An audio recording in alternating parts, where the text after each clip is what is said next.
Hello. Welcome to Bobbylandia. You have arrived.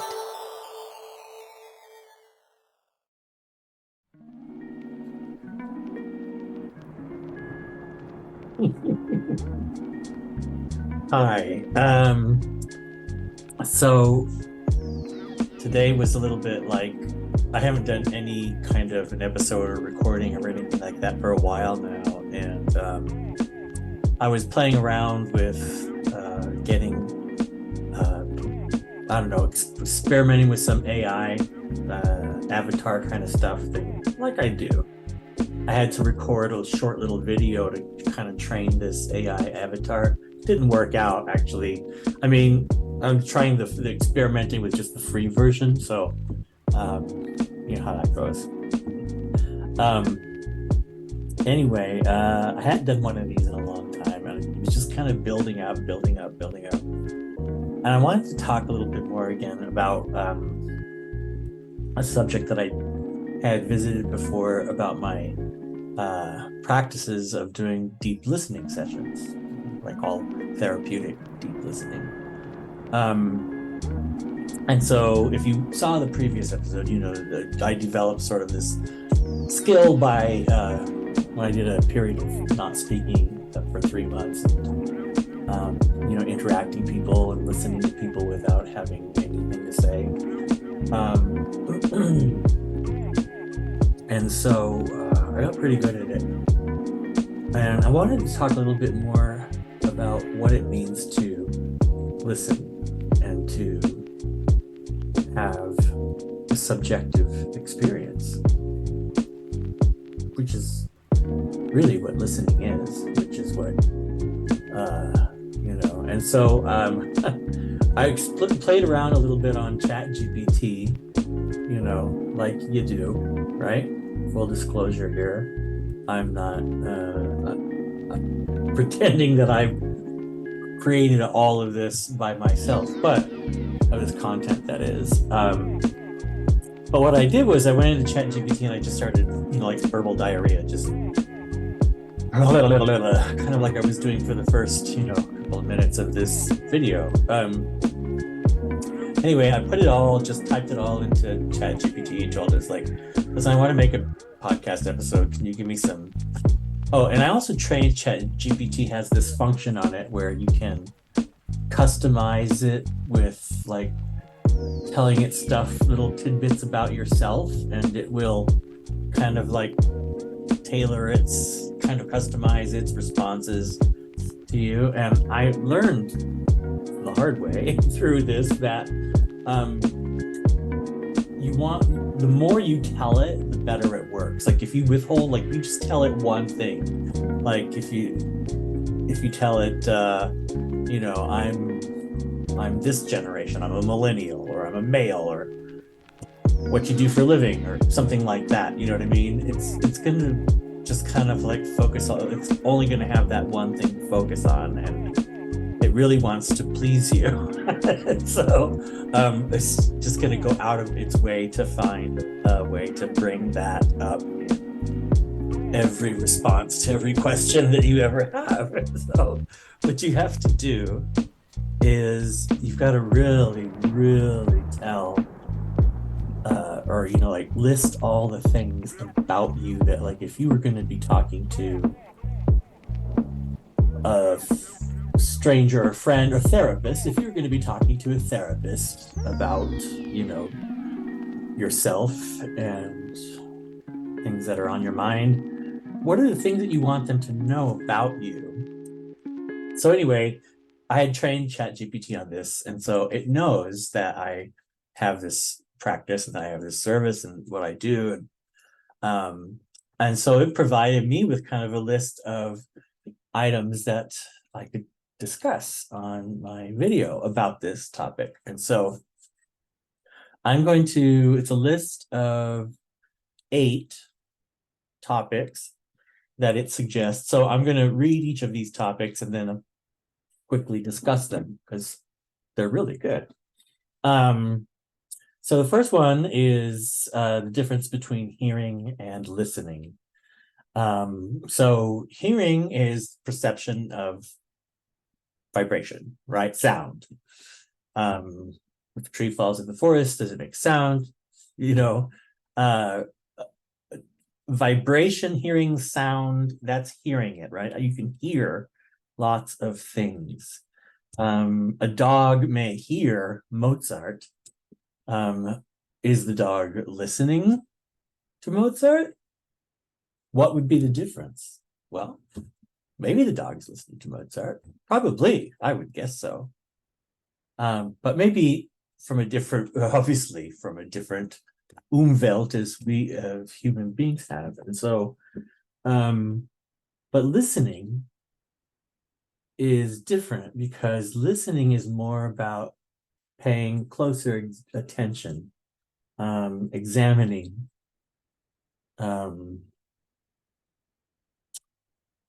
yeah. And so your ego has a lot to do with that because when you are receiving information, someone's speaking to you, you're speaking to someone, you're sending signals. That's what communication is, right? Sending and receiving signals and having those signals be understood, right? Between two people, right? What you want to have in interaction with two people is what they call a non-zero sum game. If you've seen the movie Arrival, they talk about this a little bit in that movie, and that's where I first learned about it from.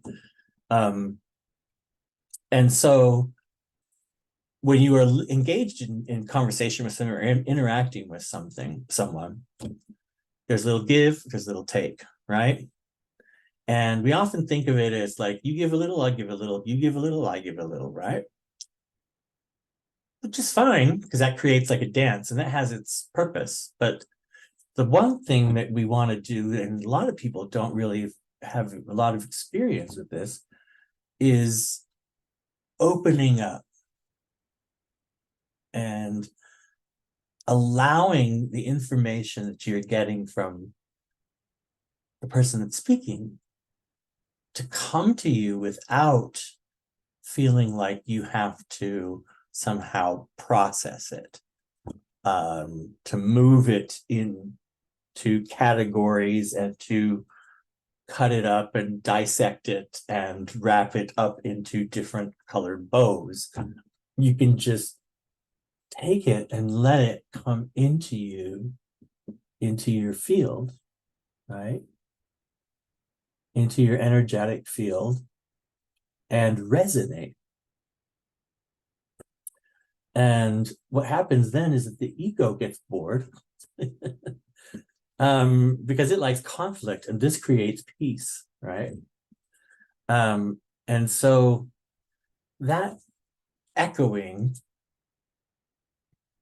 is like the church bells ringing in a cathedral, where the sound reaches the one who pulled the bell.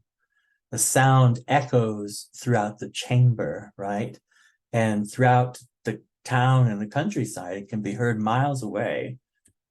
And the people who hear it, it's designed to inspire joy and inspire reverence and comfort and ritual and peace, right?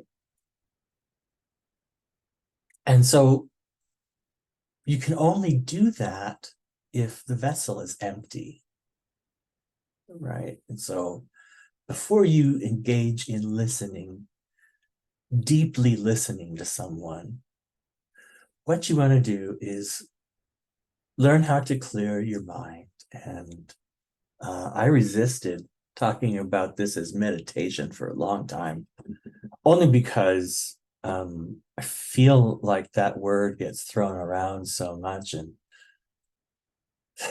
people think about meditation as being like, sitting in a lotus position and, with incense and candles. Yes, I have incense and candles, but they think people have these perceptions about what meditation is, and it's really just about learning to step outside of your ego to detach from your ego, because only the ego can get angry, right? Only the ego can judge. Only the ego is concerned with being right, right? And so if you've got all that baggage up in the bell chamber, when you pull the rope, nothing's going to happen, right? The sound is blocked. And so you have to create the space for that sound to just echo and expand, right? And when people receive that back, it feels glorious, right? And so I'm kind of getting sidetracked here because I get talking and I'm not really following this list, but that's okay, I guess. It doesn't really matter. Oh yeah. And so one of the exercises that I thought is kind of a good thing is, oops, sorry, clicking on the wrong things here. So one of the things that I thought was a really good exercise that can be done to get really good at this, if you want to get good at detaching from the ego, right, is to film yourself for, say 3 to 5 minutes is perfect, right? Film yourself talking about whatever you want, anything. But if you can have it be emotional in some way, or somehow allow yourself to be vulnerable. You remember, did you ever, anybody sidebar? Did anybody ever used to watch Buffy the Vampire Slayer? If you did, you might remember the Demon Bar, and then there was the KJ, the karaoke host, that used to host demon karaoke, and he was a psychic demon and he could do readings, but you had to be doing karaoke. And one of the reasons why the karaoke was really great was because it made you vulnerable to a point where you were open, right? That information could leak out of you, right? So I recommend filming yourself talking about something. It can be anything, and you can destroy it afterward. You don't have to show it to anyone, right? Maybe not film it on the internet, maybe film it on your phone. I don't know. Anyway, doesn't matter anyway, right? Everything we do is public, everything we do is in the cloud. But film yourself talking like this or whatever, and watch yourself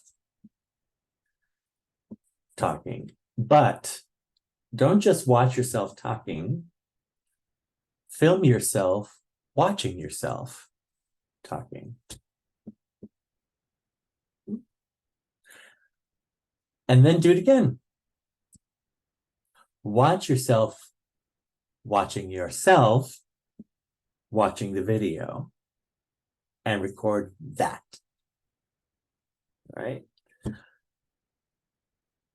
You can do this as many times as you want, but usually 3, what I call degrees of dissociation, usually does the trick, right? And you can notice a significant difference between the original discomfort, because when you first watch the first video of you speaking, most people don't like to look at themselves speaking or talking or listening to their own voice or whatever. It gives people anxiety, and trust me, it does take some practice and some experience. But the great thing about doing this exercise is that it allows you to disassociate from to keep the content of the original video intact, but disassociate each time from the original impact, right? And after a couple of iterations of this, right, you begin to realize that there's no judgment anymore. Judgment of what? Judgment seems ridiculous. Criticism, skepticism, all of that just dissipates. And the ego gets kind of bored with that, right? Because like we said, the ego likes conflict. It likes to be, it likes to scream. And so it starts to kind of like scream a little bit and whine and complain and tug at you because it wants your attention, right?